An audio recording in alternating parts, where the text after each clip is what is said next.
Bueno, siguiendo el orden de construcción, sabemos que hay unos materiales que son para el tabernáculo como tal, que es una tienda de campaña, pero también hay un mobiliario. El mobiliario son aquellos utensilios o más bien muebles que son parte de los elementos sagrados del tabernáculo. Ya vimos el primero de todos, el arca del pacto, el primero y más importante. Y recordemos que el orden estaba de dentro hacia afuera, ¿no? Vamos con el segundo, la mesa de los panes. Se le dice panes de la proposición también. Ese es otro nombre que tiene. Se llama la mesa de los panes de la presencia o la mesa de la proposición. Ese es otro nombre que tiene. Hay otros textos que le ponen ese nombre a la mesa. ¿Se acuerdan que con el arca tenía varios nombres? Con la mesa pues solamente hay dos y pues casi no se mencionan sino esos dos. Vamos a estar viendo esta enseñanza en dos puntos. El primer punto vamos a ver el diseño y el segundo punto aplicaciones.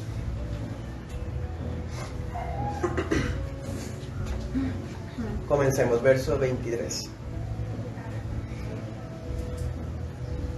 El Señor también dio la orden a Moisés de hacer una mesa de madera de acacia cuya longitud sería de 90 centímetros. O sea, de largo tiene 90, de ancho la mitad y de alto tiene 65. No era tan grande, de hecho nos damos cuenta que es más pequeña que el arca.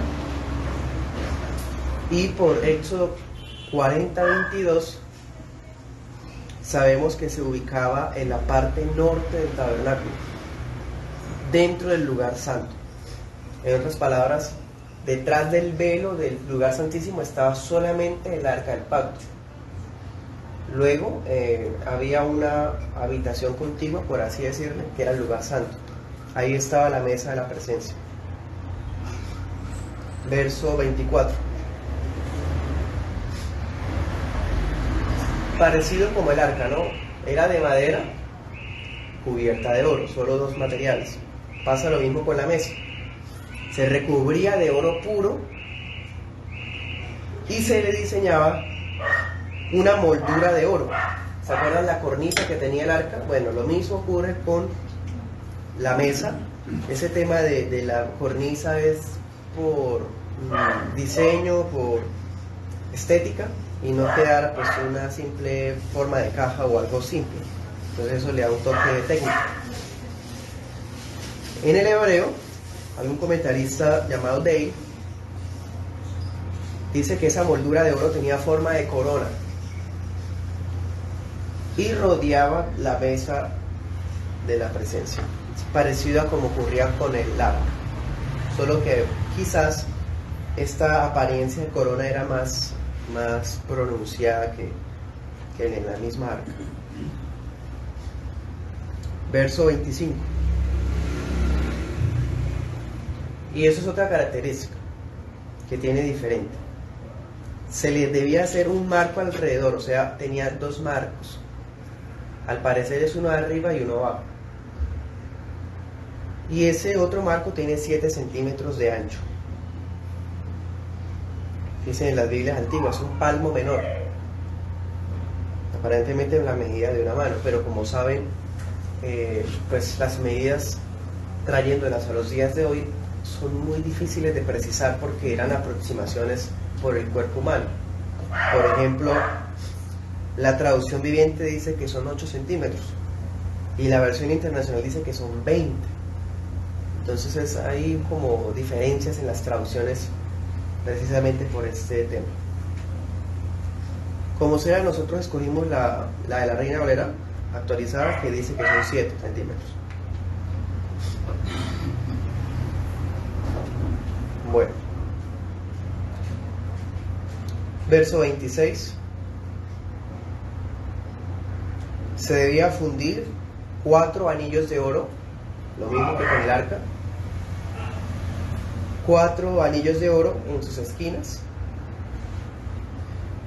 a manera de patas, ¿sí? ¿Se acuerdan que con el arca ocurría lo mismo? Se colocaban 4 anillos en las esquinas y daba la apariencia de paticas. Con la mesa ocurre lo mismo, solo que pues aquí pues es un poco más explícito el tema de las patas. Verso 27, va por debajo de la moldura la ubicación de los anillos, y como sabemos, los anillos son para meter las varas en ellas, pues en ellos. Entonces cuando se metían las varas era para cargarlas. Igual que con el arca, la mesa no debía llevarse al hombro o en una carreta, no, debía ser llevada sobre hombros de algunas personas que iban a ser escogidas especialmente para eso. Las varas, igual que las del arca, son de madera de acacia recubierto de oro. O sea, es un material resistente, hermano. Ya sabemos que la madera de acacia es una madera fina, muy duradera, espantaba tema de animales, tema de hongos. O sea, era la mejor calidad de madera de ese momento.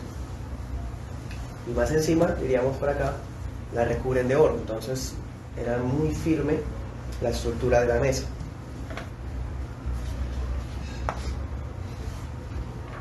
Bueno, por ahora lo único diferente que hemos visto de la mesa es que tiene dos molduras, ¿sí? Pero el versículo 29 añade que a la mesa se le iban a añadir algunos utensilios, o sea, como por decir, accesorios. El arca no tiene accesorios, por lo mucho es el propiciatorio, pero eso no sé qué tan accesorio llega a ser, ¿no? Como sea, el versículo 29 dice que se debían elaborar platos, cucharas, cubiertas y tazones de oro, oro fino. ¿Se acuerdan que el propiciatorio era de solo oro? No era madera, era una barra de oro grueso. Pues los utensilios de la mesa también eran solo de oro, oro fino. Estos instrumentos iban a ser utilizados para las libaciones. Las libaciones iban a ser, eso lo vamos a ver en Levítico, las ofrendas de líquidos, dice Dios habla hoy.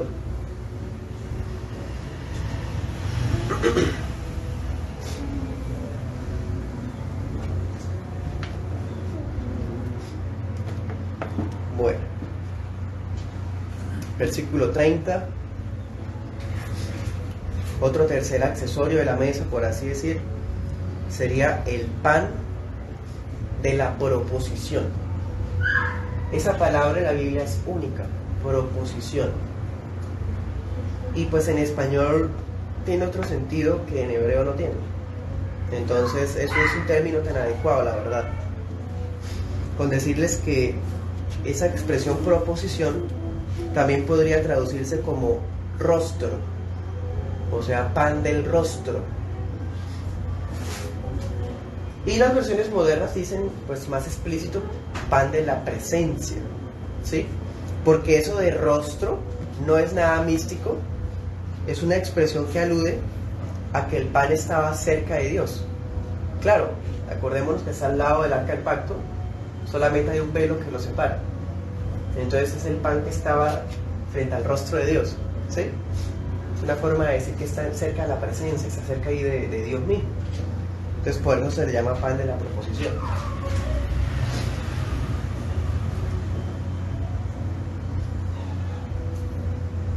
El mismo comentarista de Hebreo, Dale, dice que esos panes aluden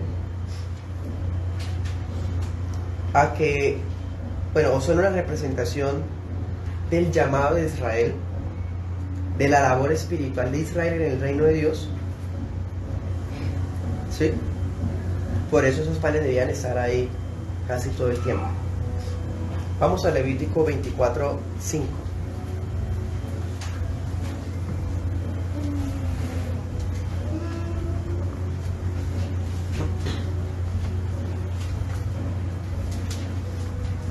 Hoy vamos a ver una sección de Levítico, al menos.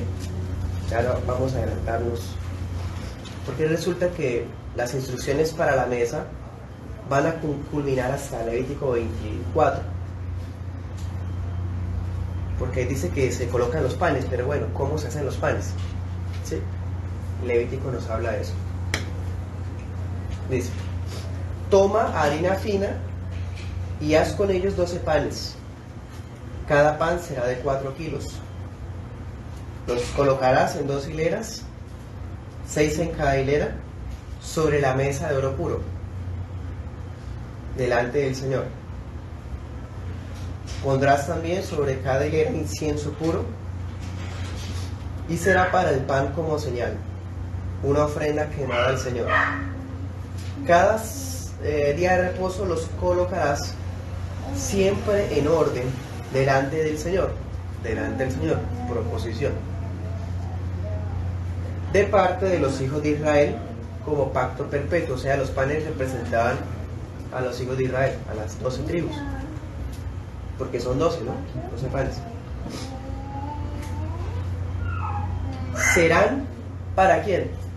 Para Aarón y para sus hijos. Los únicos que podían comer ese pan era el sumo sacerdote y su familia, quienes los comerán en un lugar santo y no en cualquier lugar. Debían comerse en un lugar consagrado, porque es cosa muy sagrada para él, para el sumo sacerdote, de las ofrendas quemadas para el Señor. Esto es un estatuto perpetuo. Amén. El pan de la proposición entonces consistía, dice la versión internacional, en tortas de pan o panes planos, dice también la traducción viviente. Anoten esta expresión, hogaza, con H y Z, hogaza, hogazas de pan, como decir porciones de pan. Eran hogazas circulares, tenían forma como de círculo, y se elaboraban con harina de la mejor calidad, horneadas, y cada pancito o torta u hogaza, como sea, debía pesar 4 kilos. Era un pan bastante consistente. Los días de reposo, es decir, en ese entonces los sábados, estos panes se colocaban sobre los platos. Acuérdense que entre los accesorios estaba el plato. Es decir, el pan se colocaba sobre el plato, en 2 hileras de 6. Y al lado del pan se colocaba un sartén, que era otro de los accesorios, y al sartén se le aplicaba incienso con una de las cucharas. ¿Sí? No es que al pan se le echaba incienso, porque el incienso no es comestible, es solamente fragancia. Se colocaba al lado. Bueno, y se dejaba así, pan con incienso toda la semana, porque el pan y lo que estaba ahí se cambiaba cada semana. El sacerdote que tenía el turno llegaba, horneaba el nuevo pan, cambiaba este pan, se lo comía él y su familia, ¿sí? Y probablemente, bueno, no me pongo a especular.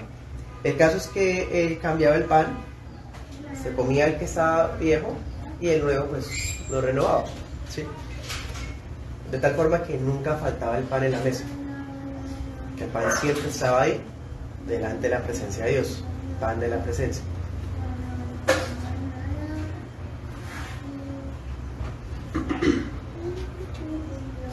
Entre los accesorios también había una jarra. A la jarra se le aplicaba vino, o sea, en la mesa siempre había pan y vino. Bastante interesante. Y había un tazón dispuesto para verter las ofrendas. Acuérdense que ahorita había hablado de ofrendas líquidas, porque en el tabernáculo se van a utilizar ofrendas con vino. Hay ofrendas que se les echa vino. Entonces el tazón iba a utilizarse para eso. O sea, dense cuenta, todo ya está predispuesto, bien organizado y ordenado. Todo tiene su lugar. Bueno, dice, volvamos al texto principal, que esos panes debían estar ahí sobre la mesa continuamente.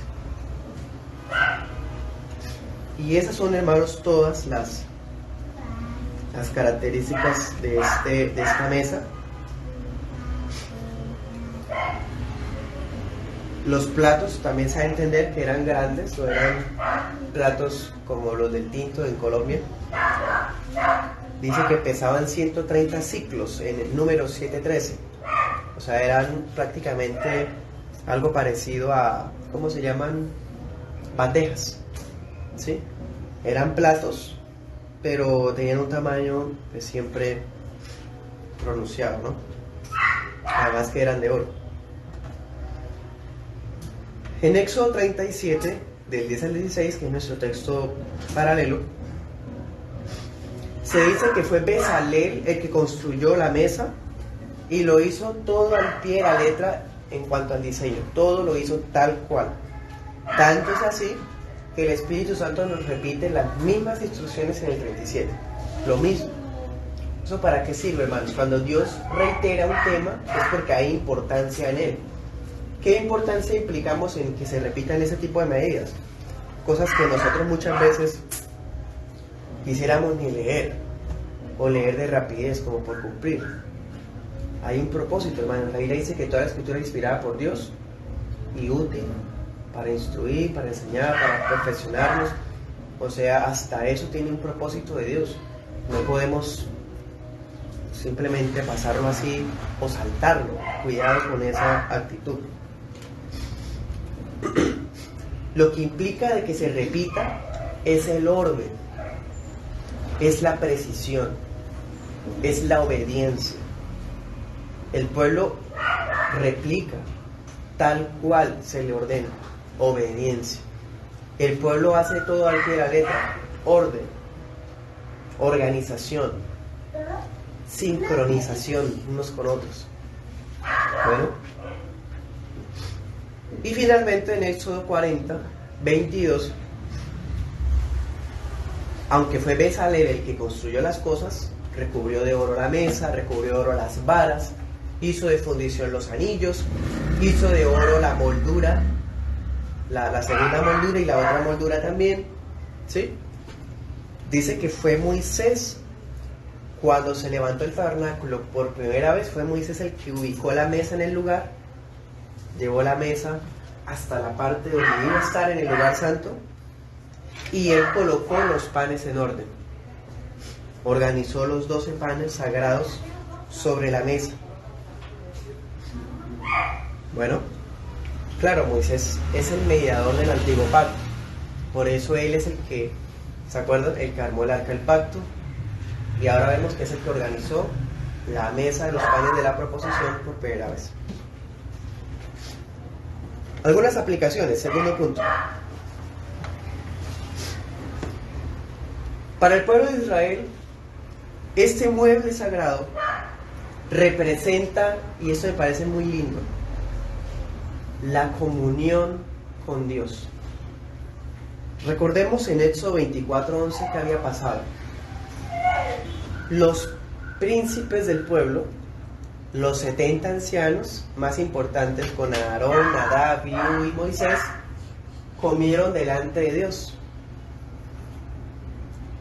¿Se acuerdan? Y que la gloria de Dios no los mató debido al pacto, debido a la sangre del pacto que se había derramado. Entonces la mesa representa que Dios tiene comunión no solamente con los 70, sino con todo Israel. La mesa representa que Dios está complacido con los suyos. La mesa representa que Dios invita a comer a su pueblo a la mesa con Él. No es como en el paganismo, en la brujería, en el santerismo y en demás religiones paganas, donde a los demonios o a los dioses falsos hay que llevarles comida para que no se enojen. No es, este pan que está acá no es para alimentar a Dios. Este pan es un recordatorio que Dios invita a su pueblo a comer con Él, o más bien a comer delante de Él. Bueno, este pan no significa que Dios dependa de los sacrificios o que necesite alimentos. ¿Se acuerdan de Salmo 50 que dice: si yo tuviera hambre no te diría a ti, porque el mío es todo? No necesito beber sangre de animales o comer carne o grosura, ¿no? Así eran las religiones paganas. Entonces, si había sequía, tocaba darle comer a Baal, tocaba darle comer a los dioses, tenerlos tranquilos. Los dioses griegos, todos eran iguales. Este Dios es autosuficiente. Otro significado que tenía estos panes aquí, ¿por qué se llaman así de la proposición, del rostro, de la presencia? Porque es un memorial perpetuo de que Dios siempre era el proveedor de Israel.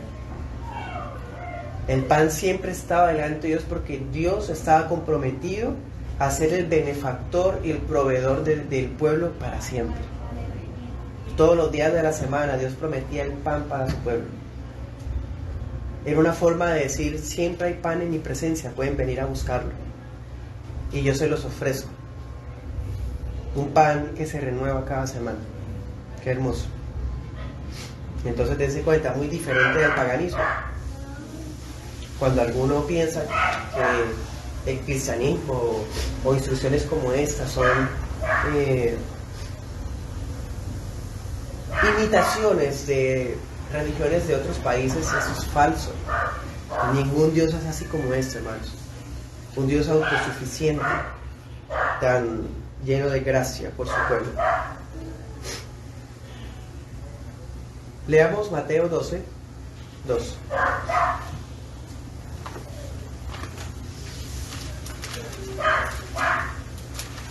Mateo 12, 2.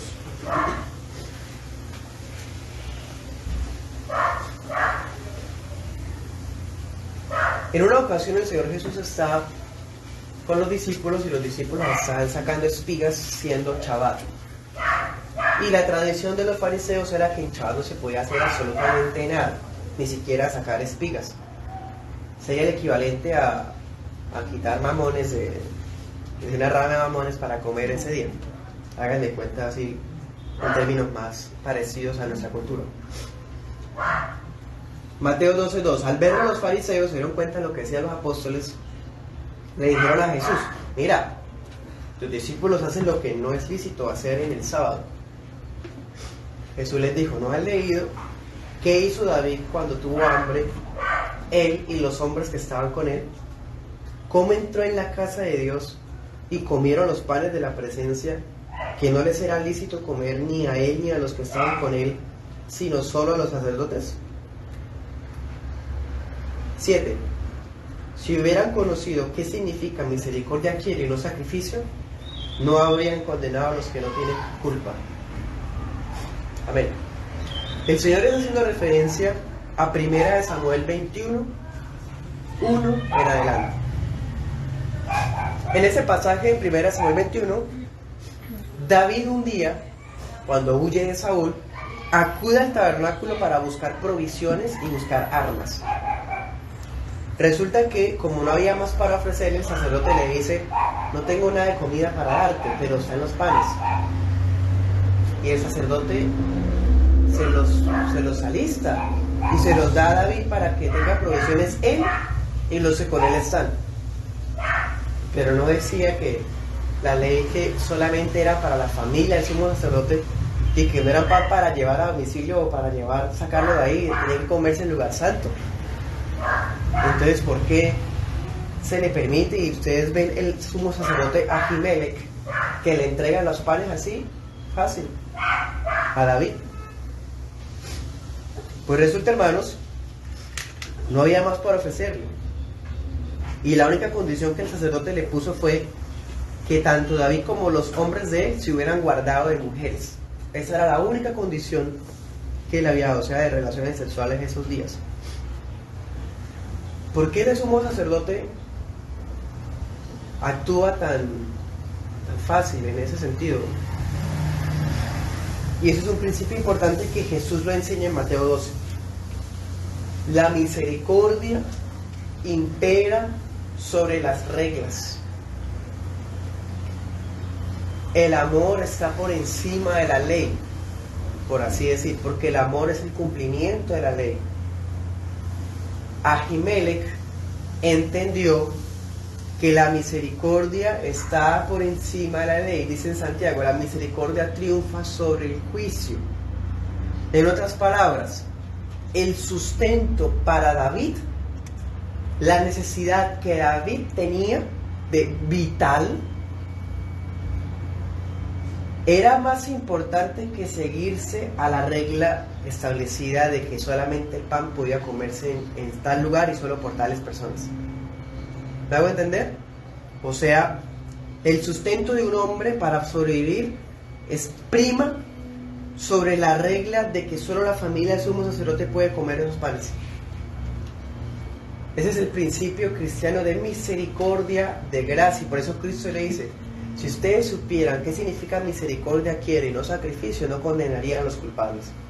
Y es así cuando vemos judaizantes y creyentes cristianos legalistas que se apegan al pie de la letra a temas de la ley y condenan a creyentes, a hermanos suyos, porque no acatan cosas que están textuales a la ley. Y es verdad, vamos a obedecer los mandamientos, pero nos damos cuenta que existen momentos, existen circunstancias donde la ley no puede cumplirse al pie de la letra porque existen prioridades. Y la prioridad más importante, ¿cuál es? La vida. Un ejemplo para que sea más claro para nosotros: la palabra de Dios ordena que en el día de reposo no debemos trabajar. El día del Señor debe ser para nuestra instrucción, para nuestra edificación como iglesia, como familias y como creyentes. Pero debido a que existen labores imprescindibles para la sociedad, hay creyentes, hay cristianos verdaderos que tienen que trabajar hasta en el día del Señor porque es su necesidad vital. ¿Me hago entender? ¿Qué haría un legalista? ¿Qué haría un judaizante? Esos no son falsos creyentes, son falsos hermanos porque no guardan los mandamientos, no guardan el día del Señor, se van a condenar porque porque trabajan peor en sábado. Si hay algún judaizante o un creyente reformado inmaduro, no, pues el domingo no puede trabajar, y si trabaja el domingo entonces toca hacer retaliaciones contra él. No, hermanos, hay que revisar los casos. Ahimelech le entrega los panes sagrados a David porque entiende que es la vida de David más importante que sujetarse a una regla. ¿Sí? Si él obedece la regla de los panes, David se va sin comer nada. ¿Sí? David es, así no sea un David, hermano, si sea un hermano común, ordinario, es un hermano, un hijo de Dios por el cual Cristo murió. Bueno. Y última aplicación, Juan 6:33.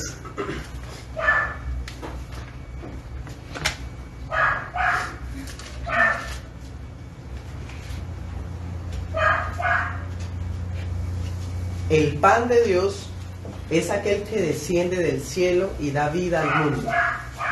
Señor, danos siempre este pan, le dijeron. Jesús les dijo: yo soy el pan de vida.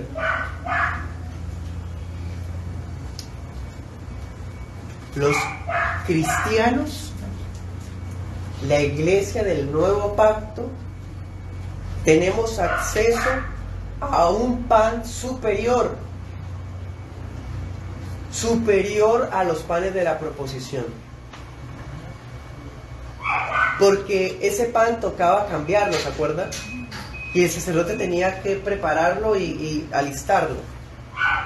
El pan que Dios nos ofrece en Cristo salió de la presencia de Dios mismo.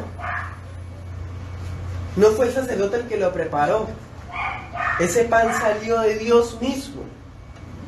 Y ese pan no necesita ser cambiado cada sábado, porque Cristo es Dios eterno. Es un pan que siempre está, no necesita renovarse. Cristo es el pan de vida para todo aquel que por medio de la fe quiera acercarse a Dios. Y Dios invita a la humanidad, manda a la humanidad a que venga y participe de su mesa a través de Cristo Jesús, y no unos cuantos privilegiados, no una casta de sacerdotes, no el sumo sacerdote, no, todo el que quiera venir, venga y coma. Así que hermanos, eso nos enseña que en la presencia, pan de la presencia, en la presencia de Dios, encontramos la provisión espiritual y la provisión material que nuestras almas necesitan 7 días a la semana. Amén. Bueno, nos quedan unos 5 minuticos. Unos 5 minuticos para resolver algunas inquietudes.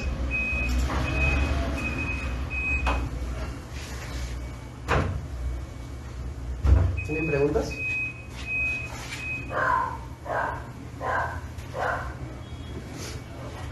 Pastor, usted nos decía que ellos, o sea, cada 8 días era el recambio del pan, pero ellos se comían, ¿era el viejo o el nuevo que ese mismo día se servía?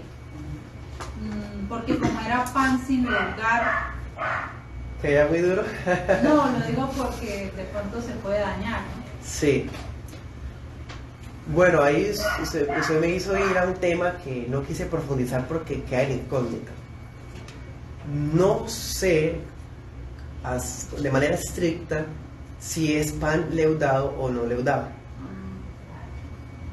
No lo sé, porque es que el pan sin levadura debía prepararse así cuando fuera la fiesta de los panes sin levadura, porque durante tantos días la levadura tenía que sacarse del país. O sea que mientras no fuera fiesta de los panes sin levadura, podía haber levadura en el país. ¿Y por qué no? Ahí en la mesa. Además, el número 7 dice que los príncipes de Israel llevaron una bandeja, una cuchara. ¿Se acuerdan? Ese texto los que han leído. Es decir, habían 12 platos, 12 cucharas, 12... ¿sí? Fueron los príncipes los que trajeron eso. Y cuando habla de eso, habla de un pan que da a entender que era pan leudado. Entonces es probable que ese pan, o más bien, esto que les voy a decir es opinión, ¿sí? Podríamos estudiarlo más a fondo. Pero en lo que vi, creo que no había problema de que fuera pan con levadura, ¿sí? ¿Y que cuánto se cambiaba? Bueno, por el texto de Levítico nos da a entender que pues el pan debía estar ahí, pero si por ejemplo en el texto de Samuel dice que Ahimelech los saca y los entrega, yo no creo que David estuviera yendo al tabernáculo un sábado, no creo que fuera día de reposo, además que él tenía que seguir su camino. Entonces eso nos enseña que el pan podía tomarse cuando hubiese hambre, en cualquier momento. O sea, uno, si el pan lo alistamos ayer sábado, hablando en términos del antiguo pacto, y un hijo del sumo sacerdote tenía hambre y no hay más, pues puede coger del pan y yo preparo otro, ¿sí? Eso es lo que da a entender. Además, ahí nos puede aplicar de manera práctica el principio de la vida, el amor por la vida del prójimo prima sobre acatar leyes estrictas, aunque sean de Dios mismo. Esos son los permisos de Dios. Por ejemplo, ahí dice que se colocan los platos y la comida. No dice que eso era tan sagrado que no se podían ni tocar, que se colocaban en pan. Porque esos platos y jarrones y tazas eran de oro puro. Tanto la mesa como los accesorios se habían consagrado. O sea, uno no podía coger el plato de ahí para irlo a llevar a la casa del vecino. Eran platos exclusivos para esa mesa. ¿Y se podía tocar eso? Porque antes No. se tocaba y se moría uno. No podía tocarlo nadie, solamente los sacerdotes. Eso sí siempre se acató, porque se da cuenta ahorita que entró David. Ahimelech fue el que entró y le entregó a David de ahí, porque David no podía entrar hasta allá. Porque, ¿se acuerdan que hubo un rey que sí trató de entrar? Es más, alcanzó a entrar y todo, y Dios le dio una plaga. Dios le puso lepra por haberse metido. Entonces, sí, la ley en ese sentido, sí, Dios, porque dense cuenta, la idea principal del tabernáculo es que nadie pueda acercarse a Dios a su manera. Entonces, si alguien se llegaba a meter no estando autorizado, ahí sí correría las consecuencias. Hermano Alberto. Pastor, me llama la atención en el pasaje de Samuel que hace referencia a la pureza de David y sus hombres, pero específicamente lo hace en el área íntima de la sexualidad. Digamos, si podríamos pensar, bueno, si hubieran, en este momento hubieran, por ejemplo, matado a otro, o robado a otro, no, digamos, habían pecado, pero ¿por qué, digamos, es como tan, el sacerdote, por qué hace, como dice, por qué hace énfasis tan puntual en ese aspecto? Bueno, al parecer, no recuerdo con exactitud cómo se llama esa figura literaria, creo que es metonimia, que se le dice.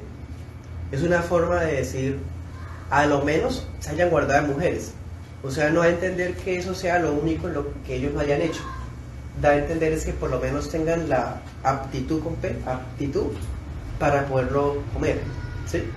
Entonces es una expresión que alude a todo, hasta desde lo más íntimo hasta lo más común, lo cual pues implicaría que no tengan las manos con sangre de algún asesinato reciente, ¿sí?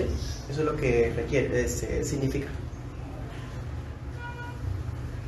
Bueno, okay. Pastor, ahí decía el tema de comer Aarón y sus hijos, ¿no? Representando al sumo sacerdote. Pero, o sea, en ese momento, bueno, usted nos lleva a la cita de Mateo y a lo que pasó con David. Pero en ese momento ellos lo hacían estrictamente así, o sea, en cuanto a como ellos eran muy celosos de la ley y todo eso, ellos de verdad, o sea, en ese momento solamente un sacerdote lo comía. Yo sé que usted ahorita dijo lo del tema de que si alguien tenía hambre, pues lo daban, ¿sí? Pero digamos, si en caso de no ser necesario, solamente el sumo sacerdote era el que hacía eso, porque eran 12 panes cada uno de 4 kilos, o sea, eran 48 kilos de pan, ¿sí? Eso es mucho, y solamente para el sumo sacerdote y los hijos. ¿Sí? O sea, su pregunta es sobre qué pasaría si sobra pan. No, que sí, o sea, Mucho pan para todos. mucho pan para una familia.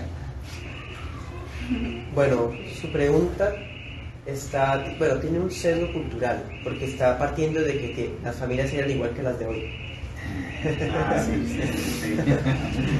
Además recuerden que las familias eran bastante numerosas Sí. y el sumo sacerdote generalmente era un anciano que ya tendría hasta bisnietos. Entonces nunca no sobraba. Digo Pastor, que yo no. hace como un mes, en el video de YouTube, vi a un judío ir a una representación que hay ahora en Israel sobre, digamos, ese lugar de lo que estamos enseñando. Y él entraba, pero él fue en Shabbat para ellos porque pues era el único día que él podía entrar, ¿sí? Así, digamos, de ilegal. Y él entró y de verdad, o sea, lo que hemos estudiado, ahí aparecían las imágenes en lo que él grababa, ¿no? O sea, estaba, por ejemplo, el arca, sí estaba así con los dos arcángeles y las alas estaban así hacia querubines, disculpe, querubines. Y afuera estaba, antes de entrar ahí, estaba la mesa y todo eso, muy bonito. Bueno, está bien. Ya se viendo video judaizante, ¿no?